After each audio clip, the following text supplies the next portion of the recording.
Let's bring in IDF spokesperson Lieutenant Colonel Jonathan Conricus. He was former IDF spokesperson until yesterday when he got called up for reserve duty. He joins us now from Tel Aviv. Lieutenant Colonel, good to talk to you.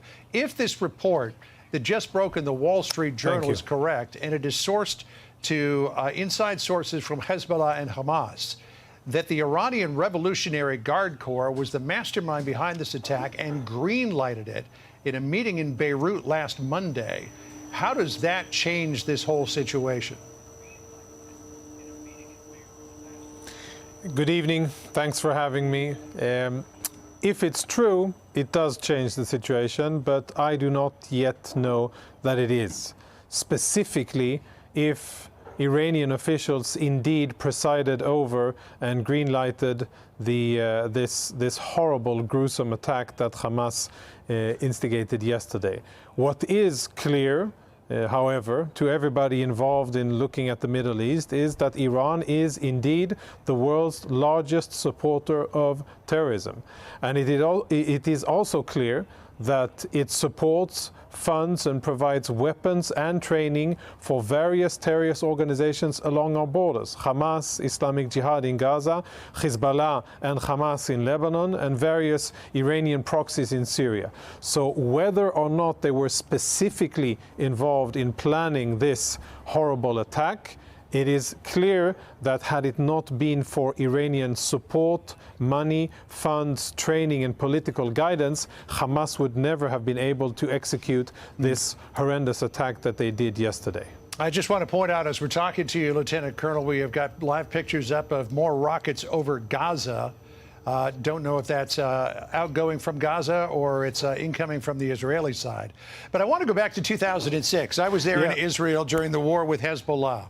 And the way that ignited was that Hezbollah fighters crossed the border from Lebanon into northern Israel. They killed 8 members of an Israeli military squad and took 2 of them hostage. That was a tragedy in and of itself. But what has happened so far, there's over 700 Israelis have been killed, including 260 bodies that were taken out of that music festival in Kibbutz Chaim near Gaza. What happened in 2006 sparked an all-out war with Hezbollah. How could the response to this be any less than that? You are totally right. The events of the last 40 hours are unprecedented in their severity, in the barbarity of the violence displayed against our civilians, in the atrocities that have been done by these Hamas monsters coming across our border, and the fact that there are dozens, sadly, of Israelis that are today in the hands of a terrorist organization, men, women, children, infants, elderly people, and even disabled people. The fact that they are in the hands of a terrorist organization, it puts us in a situation which is uncharted territory. It is the darkest day in our history. Never before have so many Israelis been killed by anything, and let alone enemy activity or terrorists, in one single day. And it's been said, but you could say that it is a 9/11 and a Pearl Harbor together for us. For a country the size of Israel to sustain this amount of casualties, it is extremely difficult to explain. And I know that Trey has been down in southern Israel and he's been filming the sites. But just now, as the IDF is going door to door and house to house and clearing the areas, we're seeing what's left of Israeli communities. We see floors that are drenched in Israeli blood. We see houses riddled with bullet shots, and we know that in almost every house that there were Israelis, they holed up, they hid inside houses, and they were hunted down by Palestinian terrorists. In some cases they were able to defend themselves and fight back, but in so many cases they were slaughtered or taken into Gaza.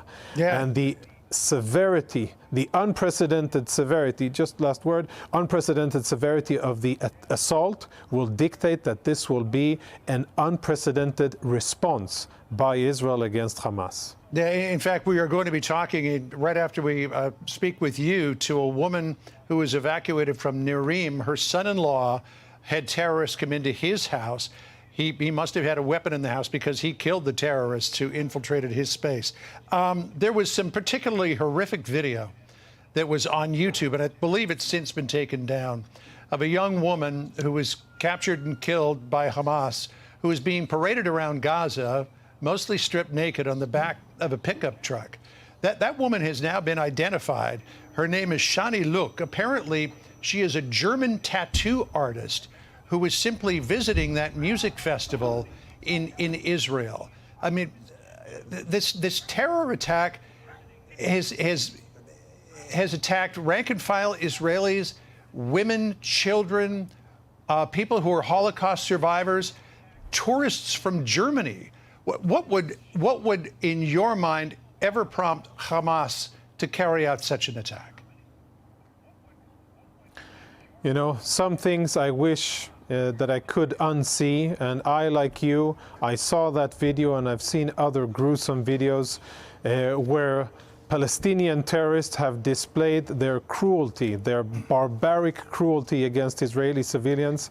I wish it wouldn't have happened, and I wish that there weren't videos like this. But this really goes to show what it is that we're dealing with. We are not dealing with an organization or a group of people that have any interest in peaceful coexistence. We are dealing with a group of people that are extremist, brainwashed, and they have one goal, and that is to annihilate the state of Israel. And when people, not Fox viewers, but other people around the world, will start to criticize Israel for attacking Hamas and for inflicting damage to the civilian infrastructure in Gaza and other allegations that are leveled at Israel, I ask them to remember, where did this war start? It started with atrocities, butchering and mass executions of Israeli civilians by Palestinian terrorists. And, you know, motivation-wise, they're in a religious extremist frenzy, believing that by butchering Israeli civilians, they will be able to overcome and destroy the state of Israel. Of course, we will prove them wrong, just as for the last 75 years we have proved all of our enemies wrong. Granted, the opening day of this war is probably the worst position that the IDF and the State of Israel has ever been in. This is a Yom Kippur magnitude kind of a moment. But the people of Israel and the State of Israel and the IDF have shown time and again that when we need to, we come together, we close our ranks, and we focus on getting the job done. And my hope is that the IDF will execute exactly what our government has told us to do. And that is to make sure that Hamas doesn't have any military capabilities left, and that they, at the end of this war, will not be able to govern the Gaza Strip. I think if that happens, then it will be a change for the good, for the region, for Israelis, and by the way, for Gazans for Palestinians in Gaza as well. It's going to be long days ahead for both sides. No question about that. Lieutenant Colonel, thank you for joining us. Unfortunately, yes. Appreciate it. Thank you. Thank you. Hey, Sean Hannity here. Hey, click here to subscribe to Fox News YouTube page and catch our hottest interviews and most compelling analysis. You will not get it anywhere else.